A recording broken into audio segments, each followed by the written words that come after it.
kami. Dan pada kesempatan ini kami akan menjelaskan materi mengenai diagnosis kesulitan belajar. Untuk kesempatan pertama saya berikan kepada teman Yohanita. Ya baik, terima kasih atas kesempatan yang diberikan. Di sini saya akan menjelaskan yang paling pertama yaitu pengertian kesulitan belajar. Diagnosis kesulitan belajar merupakan masalah yang dialami individu dalam menjalankan proses belajarnya, serta masalah tersebut dapat dianalisis melalui gejala serta faktor yang dapat dalam hambatan dan proses belajarnya untuk bisa diatasi. Yang kedua, tujuan dari diagnosis kesulitan belajar. Diagnosis kesulitan belajar pada siswa dilakukan dengan tujuan untuk menemukan kesulitan belajar yang dialami individu agar dapat dianalisis faktor penyebabnya serta memungkinkan individu dapat mengatasi kesulitan belajarnya. Yang ketiga, langkah-langkah melakukan diagnosis kesulitan belajar. Yang pertama, melakukan observasi kelas, dan yang kedua, memeriksa penglihatan dan pendengaran siswa. Kesempatan berikutnya saya berikan kepada teman saya, Ursula. Baik, selanjutnya langkah-langkah melakukan diagnosis kesulitan belajar yaitu mewawancarai orang tua atau wali siswa. Jadi di sini guru bekerja sama dengan orang tua untuk melihat sejauh mana perkembangan belajar siswa di rumah. Yang keempat, memberikan tes diagnostik. Tes diagnostik ini bertujuan untuk mengetahui bagaimana perkembangan siswa dalam menganalisis kesulitan belajar.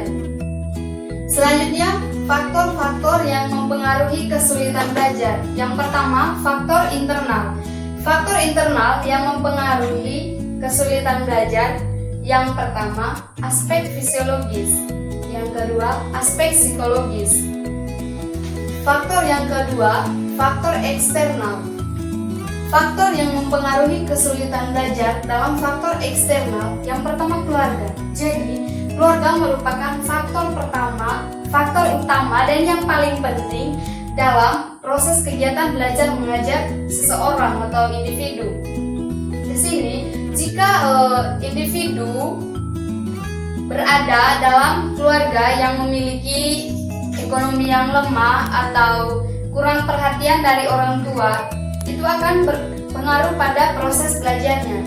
Yang kedua, teman sebaya. Teman sebaya juga berpengaruh dalam proses belajar mengajar siswa, di mana jika siswa salah memilih teman bergaul dalam proses belajarnya, tentu itu akan mempengaruhi dia dalam kegiatan belajarnya.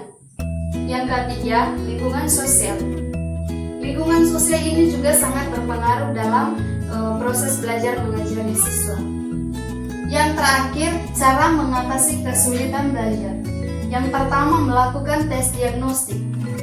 Seperti yang telah saya jelaskan tadi, pada langkah-langkah dalam melakukan diagnosis kesulitan belajar, tes diagnostik ini bertujuan untuk mengatasi kesulitan belajar, di mana tes ini dilakukan untuk mengetahui kesulitan yang terjadi pada siswa dalam proses belajar.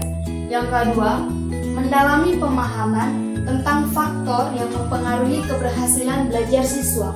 Jadi di sini kita sebagai guru ataupun orang tua, kita harus memiliki pemahaman yang lebih agar kita bisa mengetahui faktor apa saja yang dapat mempengaruhi keberhasilan dalam proses belajar siswa.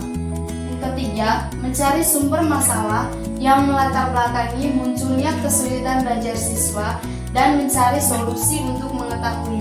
Jadi di sini, sebelum kita menemukan solusi yang tepat untuk mengatasi kesulitan belajar siswa, terlebih dahulu kita mencari tahu dulu latar belakang atau faktor yang mempengaruhi dia sulit dalam proses belajar itu apa.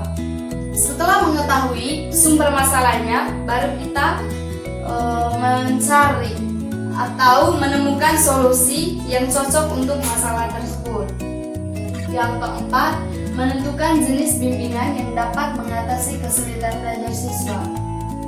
Kalau pada poin yang keempat ini, guru dan guru BK bekerja sama bisa mengetahui bimbingan apa yang cocok untuk bisa mengatasi kesulitan belajar yang dialami siswa agar dapat diatasi. Baik, sekian materi dari kami. Semoga materi yang kami berikan